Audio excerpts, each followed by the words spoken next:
kudune damkar iki. Mbak Wi. Lah iki kudune damkar, nek ora damkar ya ora iso no. Few moments later.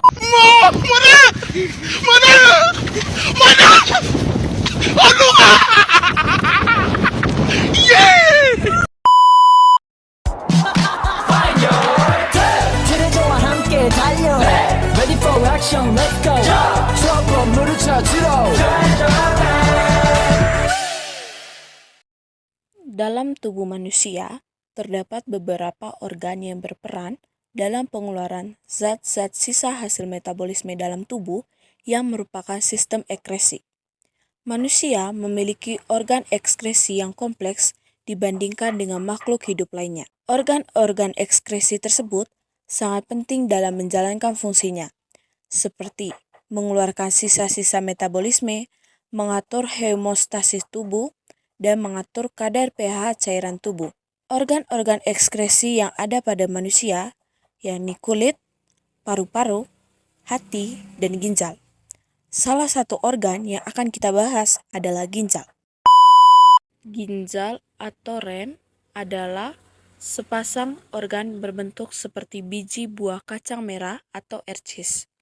Ginjal terletak di kanan dan di kiri tulang pinggang, yaitu di dalam rongga perut pada dinding tubuh dorsal.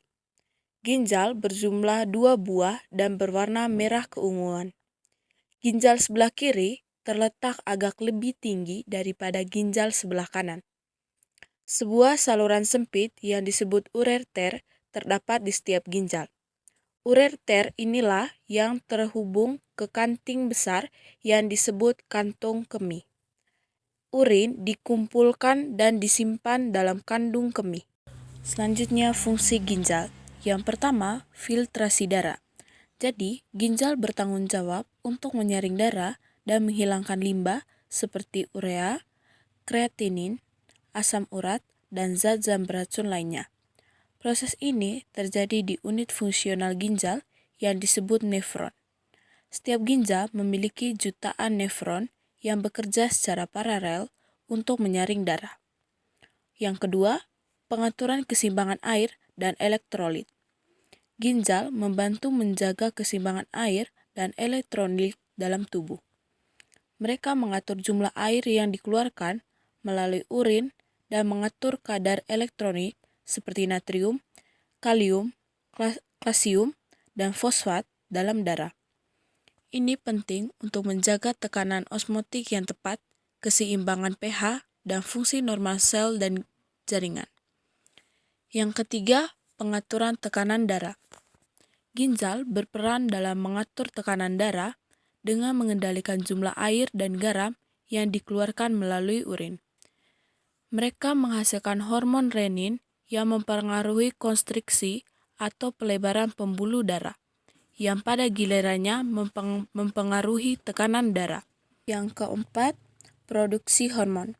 Ginjal juga berperan dalam produksi beberapa hormon penting. Misalnya, mereka menghasilkan hormon eritropoietin yang merangsang produksi sel darah merah dalam sumsum tulang. Mereka juga mengubah vitamin D menjadi bentuk aktif yang diperlukan untuk penyerapan kalsium dalam usus. Yang kelima, pengaturan pH darah. Ginjal membantu menjaga keseimbangan pH darah dengan mengeluarkan ion hidrogen atau asam atau ion bikarbonat atau alkali melalui urin. Ini penting untuk menjaga keseimbangan asam basa dalam tubuh.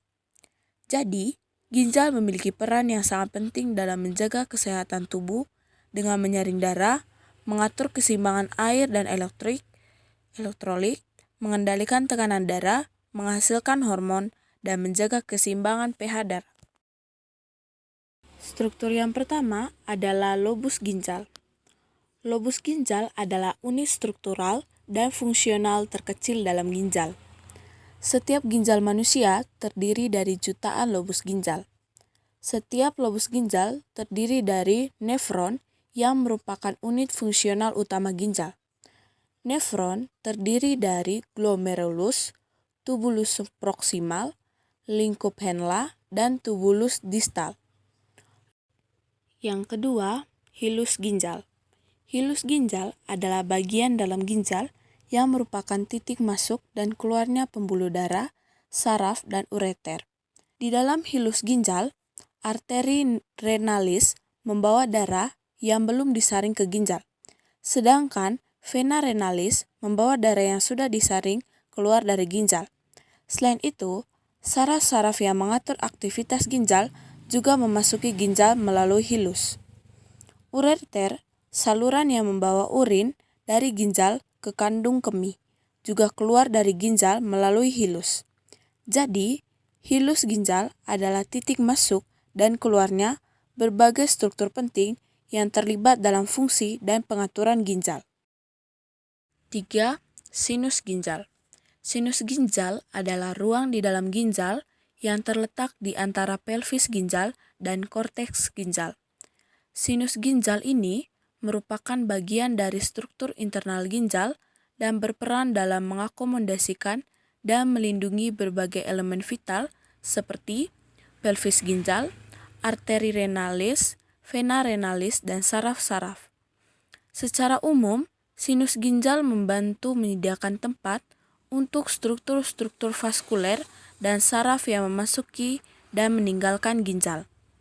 Selain itu, sinus ginjal juga berperan dalam memberikan fleksibilitas dan ruang yang dibutuhkan untuk pergerakan dan penyelesaian struktur-struktur tersebut selama aktivitas ginjal normal. Parenkim ginjal. Parenkim ginjal adalah bagian fungsional ginjal tempat terjadinya proses pembentukan urin. Parenkim ginjal tersusun atas sekitar 1 juta unit fungsional yang disebut dengan nefron. Setiap nefron terdiri dari glomerulus dan tubulus ginjal. Glomerulus adalah kumpulan kapiler darah yang berfungsi untuk menyaring plasma darah dan mengeluarkan filtrat glomerulus ke dalam tubulus ginjal. Filtrat glomerulus mengandung air, glukosa, asam amino, garam-garam, dan sisa metabolisme tubuh. Tubulus ginjal tersusun atas tubulus contortus proximal, tubulus contortus distal, dan tubulus collectivus.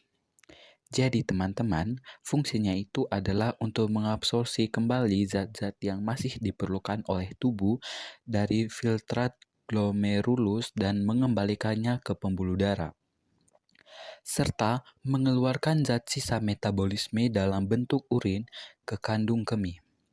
Jadi teman-teman, dengan demikian parenkim ginjal ini berfungsi untuk menyaring darah, mengekskresikan zat sisa metabolisme, dan mengembalikan zat yang masih diperlukan tubuh dari filtrat glomerulus tersebut.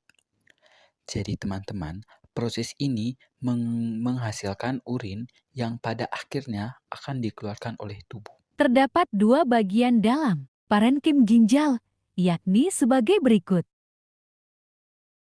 Korteks ginjal adalah bagian terluar dari struktur ginjal manusia dan organ-organ vertebrata lainnya. Ini merupakan bagian yang paling berwarna gelap pada ginjal saat dilihat secara visual. Korteks ginjal terletak di sekitar bagian luar ginjal, tepat di bawah kapsul ginjal yang merupakan lapisan tipis jaringan ikat yang melindungi organ ini. Fungsi utama korteks ginjal adalah untuk menyaring darah dan menghasilkan urin. Bagian-bagian pada korteks. Yang pertama adalah komponen vaskuler atau pembuluh. Terdiri atas arteriola aferen, glomerulus atau gulungan kapiler berbentuk bundar, arteriola eferen, dan kapiler peritubuler. Yang kedua adalah komponen tubuler atau tabung, merupakan suatu tabung berongga yang dibentuk oleh satu lapisan sel epitel dan berisi cairan.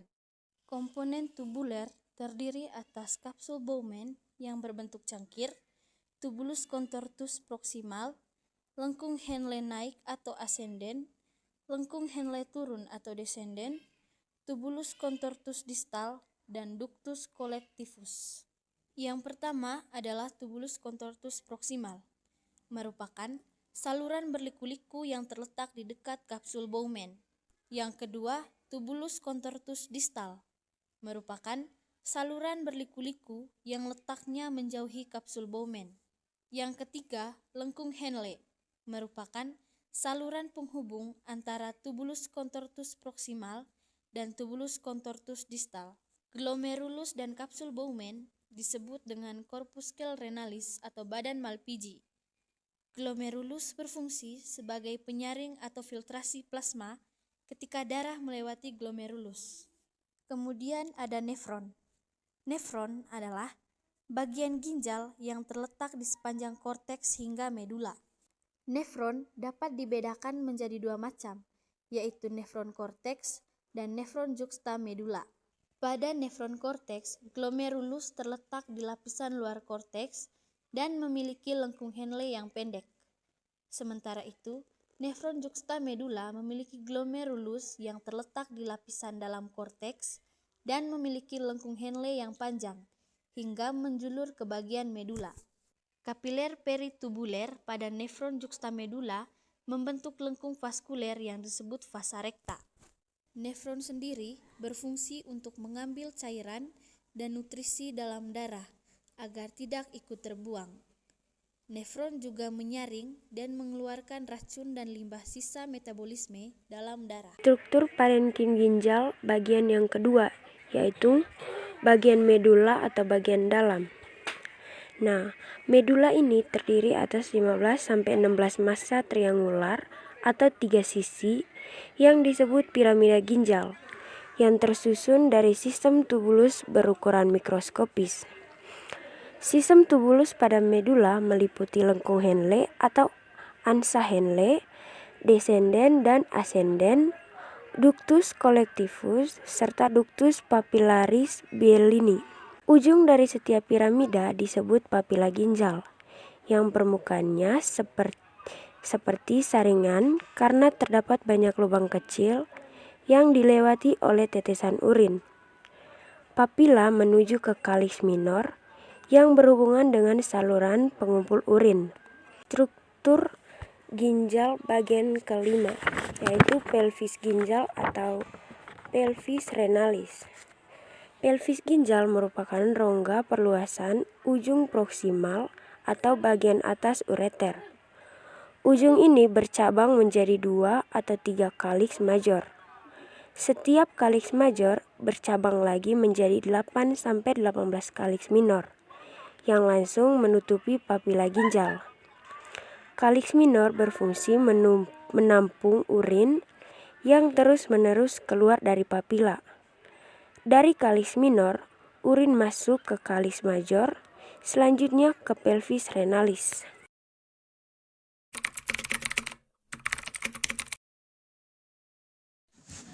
Mekanisme pembentukan urin. Di dalam ginjal kita terjadi serangkaian proses pembentukan urin yang dimulai dari filtrasi atau penyaringan, reabsorpsi atau penyerapan kembali, dan augmentasi atau pengeluaran. Jadi teman-teman, darah yang masuk ke ginjal kita ini mengandung lebih banyak oksigen dan sedikit karbon dioksida. Biasanya, darah yang masuk ke ginjal memiliki kadar air, garam mineral, dan produk limbah nitrogen yang lebih besar dibandingkan dengan darah yang meninggalkan ginjal. Kelebihan garam mineral dan limbah nitrogen seperti urea, kreatinin, dan asam urat yang tidak berguna lagi bagi tubuh akan dibuang atau akan dikeluarkan. Selanjutnya, saya akan menjelaskan mengenai penyaringan darah atau filtrasi. Proses filtrasi terjadi di antara glomerulus dan kapsula Bowman. Ketika darah dari arteriol afrenen memasuki glomerulus, tekanan darah menjadi lebih tinggi. Hal tersebut menyebabkan air dan molekul-molekul yang tidak larut dalam darah melewati dinding kapiler pada glomerulus. Kemudian, air dan molekul-molekul memasuki lempeng filtrasi dari kapsula Bowman. Hasil filtrasi ini disebut dengan filtrat glomerulus atau urin primer. Filtrasi ini akan dipindahkan melalui tubulus contortus proximal, lengkung Henle, tubulus contortus distal, dan kemudian menuju tubulus pengumpul. Yang kedua ada reabsorpsi. Jadi, reabsorpsi adalah proses penyerapan kembali zat yang dibutuhkan oleh tubuh, seperti glukosa, asam amino, nutrisi organik, air, dan garam mineral. Nah, ketika filtrat dipindahkan, darah di arteriole efferent glomerulus akan menjadi sangat pekat. Nah, hal tersebut terjadi karena hilangnya begitu banyak air. Selain itu, filtrasi mengandung substansi-substansi besar yang tidak dapat melewati dinding kapiler glomerulus, seperti sel darah, protein-protein besar, dan kepingan-kepingan lemak. Nah, sementara itu, urin primer yang dihasilkan dari kapsula Bowman memiliki tubulus contortus proximal. Nah, di titik pertautan antara kapiler-kapiler yang melingkupi tubulus akan diserap glukosa dan juga asam amino serta ion. Urin primer yang memasuki lengkung Henle telah lebih isinotik dengan darah di kapiler. Nah, pada lengkung Henle ini akan terjadi penyerapan garam dan juga air. Penyerapan berlanjut di tubulus contortus distal. Nah, di sini teman-teman akan terjadi penyerapan urea, kreatinin, bahan obat-obatan. Sementara itu, garam dan air serta ion akan kembali diserap. Urin yang dihasilkan dari tubulus contortus distal disebut dengan urin sekunder. Nah, hasil dari reabsorpsi ini akan mengandung air, garam, urea, dan pigme empedu yang memberikan bau dan warna pada urin. Jadi teman-teman, pada tubulus ini memiliki kemampuan reabsorpsi yang besar dan sangat selektif terhadap bahan-bahan yang dibutuhkan oleh tubuh. Oke, di sini saya akan menjelaskan tentang proses yang ketiga dalam pembentukan urin, yaitu proses egumentasi atau sekresi tubulus. Proses egumentasi atau sekresi tubulus ini terjadi di tubulus ginjal, tepatnya pada bagian tubulus contortus distal dan tubulus pengumpul. Proses ini melibatkan pengeluaran zat-zat tertentu dari darah ke dalam tubulus ginjal melalui sel-sel khusus dalam dinding tubulus ginjal seperti sel-sel interkalat, menggunakan energi untuk mengaktifkan transport aktif dan memindahkan zat-zat tertentu dari darah ke dalam urin. Zat-zat yang biasanya disekresi termasuk asam urat, obat-obatan, zat-zat tostik, dan beberapa ion seperti hidrogen dan kalium. Proses sekresi atau egumentasi ini membantu mengontrol keseimbangan asam basa dalam tubuh dan menghilangkan zat-zat yang tidak diinginkan atau berlebihan. Proses egumentasi dalam pembentukan urin penting untuk menghilangkan zat-zat yang tidak diinginkan atau berlebihan dari darah dan memastikan keseimbangan kimia yang tepat dalam tubuh.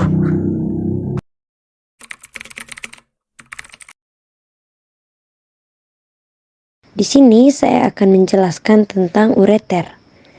Ureter ini adalah saluran yang menghubungkan ginjal dengan kandung kemih. Ureter ini berfungsi untuk mengalirkan urin dari ginjal ke kandung kemih. Ureter terdiri dari lapisan otot yang dapat mendorong urin dari ginjal ke kandung kemih dengan gerakan peristaltik. Ureter ini juga dilengkapi dengan katup yang mencegah urin mengalir kembali ke ginjal. Pada dasarnya teman-teman, manusia memiliki dua ureter, satu dari setiap ginjal yang berjalan melalui rongga panggul hingga mencapai kandung kemih. Ureter ini juga memiliki panjang yang cukup elastis sehingga dapat meregang dan berkontraksi untuk menyesuaikan diri dengan pergerakan tubuh.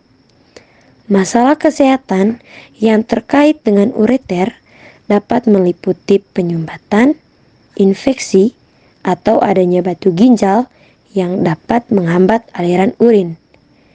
Jika terjadi gangguan pada ureter ini, dapat menyebabkan rasa nyeri, kencing terasa sakit, atau masalah lainnya. Kandung kemih adalah sistem dari saluran kencing berbentuk kantung berongga yang bertugas untuk menampung cairan yang telah disaring oleh ginjal dan akan dikeluarkan sebagai urin atau kencing. Pada pria, kandung kemih itu terletak pada area perut bawah, tepatnya di antara tulang pubis yang teraba di bagian depan panggul dan rektum. Pada wanita, kandung kemih terletak di depan rahim dan vagina. Sedangkan pada anak, kandung kemih terletak di rongga perut. Organ ini baru sepenuhnya turun ke rongga panggul saat anak memasuki masa pubertas. Dalam kandung kemih memiliki permukaan yang berlipat-lipat atau yang disebut dengan ruge, yang memungkinkannya meregang dan menampung urin hingga 400-600 ml pada individu dewasa sehat.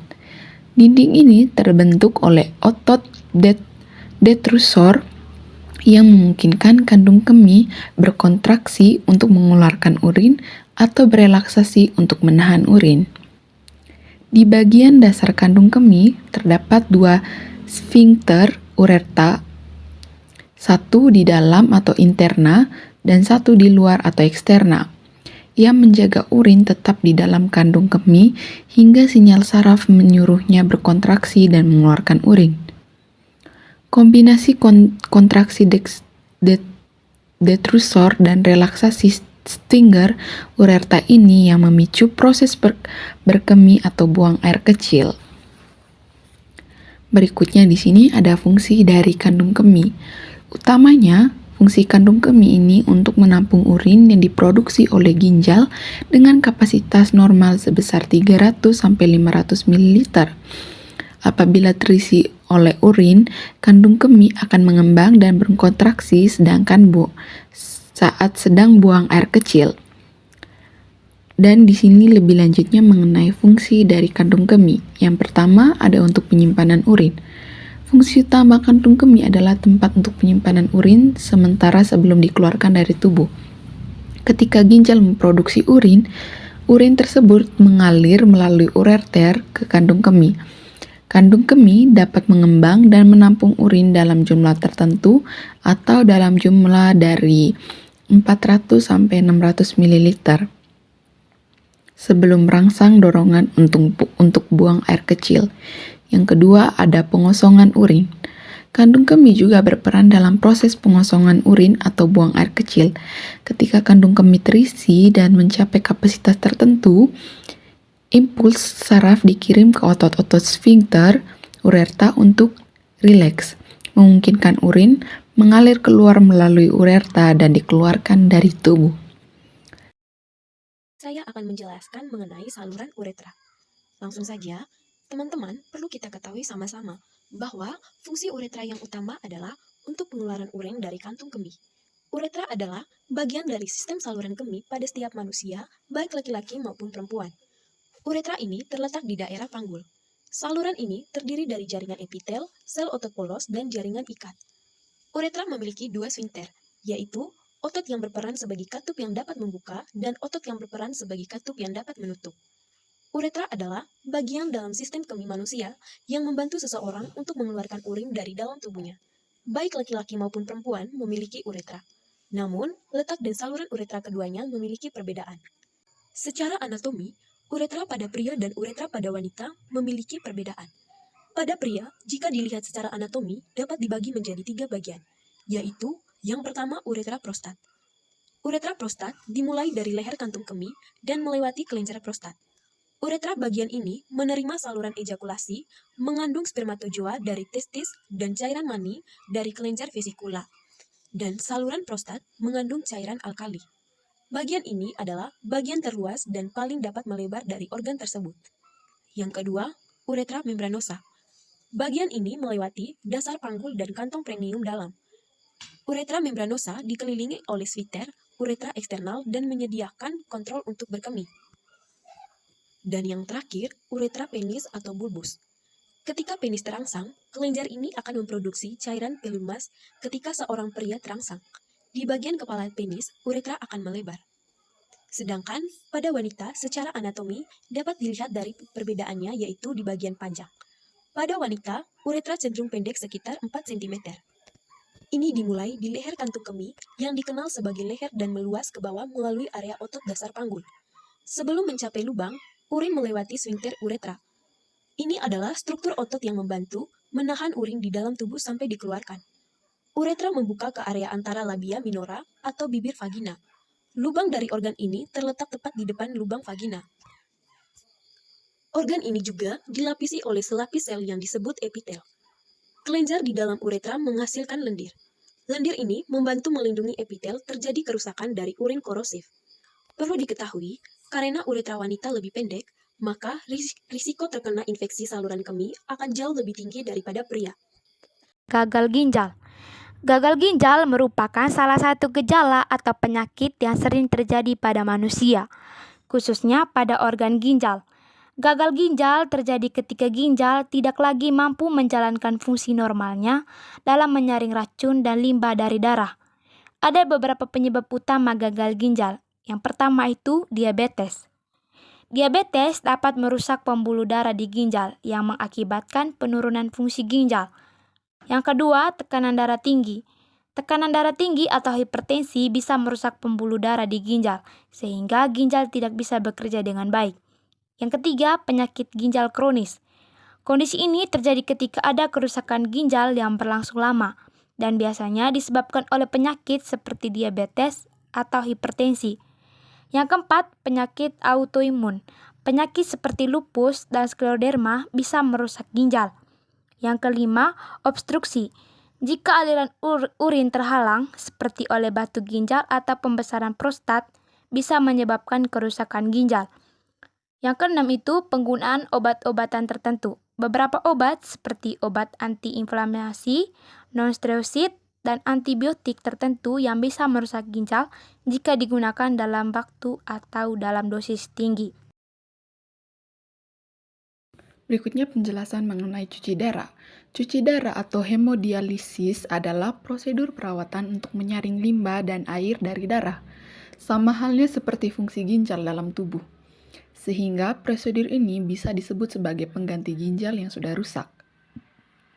Selain melakukan penyaringan dan mengeluarkan toksin-toksin tubuh, hemodialisis turut membantu menyeimbangkan mineral penting seperti kalsium, kalium, dan natrium serta mengontrol tekanan darah. Hemodialisis dibutuhkan oleh pasien yang mengidap penyakit jantung kronis atau gagal ginjal. Di samping itu, dokter juga akan melakukan hemodialisis apabila tes laboratorium menunjukkan bahwa pasien perlu menjalaninya. Hemodialisis adalah perawatan yang dilakukan untuk meningkatkan kualitas hidup pengidam gagal ginjal, namun tidak bisa menyembuhkan gagal ginjal. Tujuan dari hemodialisis adalah untuk membantu organ ginjal melakukan tugasnya dalam tubuh. Apabila pasien gagal ginjal tidak melakukan transplantasi, maka prosedur ini perlu untuk dilakukan secara rutin. Namun, sebelum terlambat, Anda dapat mencegah terjadinya kerusakan ginjal dengan skiring fungsi ginjal. Cara kerjanya sendiri adalah dimulai dengan memasukkan jarum ke pembuluh darah pasien guna menghubungkan aliran darah tubuh ke mesin pencuci darah. Kemudian, darah kotor akan disaring di dalam mesin. Pada saat darah masuk di dalam satu ujung penyaring, alat akan menyaring darah melewati banyak filter yang sangat tipis. Setelah darah melewatinya, larutan dialisis akan mengalir ke arah berlawanan di bagian luar filter. Selanjutnya, limbah dari darah akan berpindah melewati proses pembuangan mesin dialisis, sedangkan darah yang disaring tetap berada di filter dan nantinya akan dialirkan kembali ke tubuh pasien. Prosedur hemodialisis menghabiskan waktu sekitar 4 jam per sesinya. Dan prosedur ini perlu dilakukan secara rutin, setidaknya 2-3 sesi tiap minggu.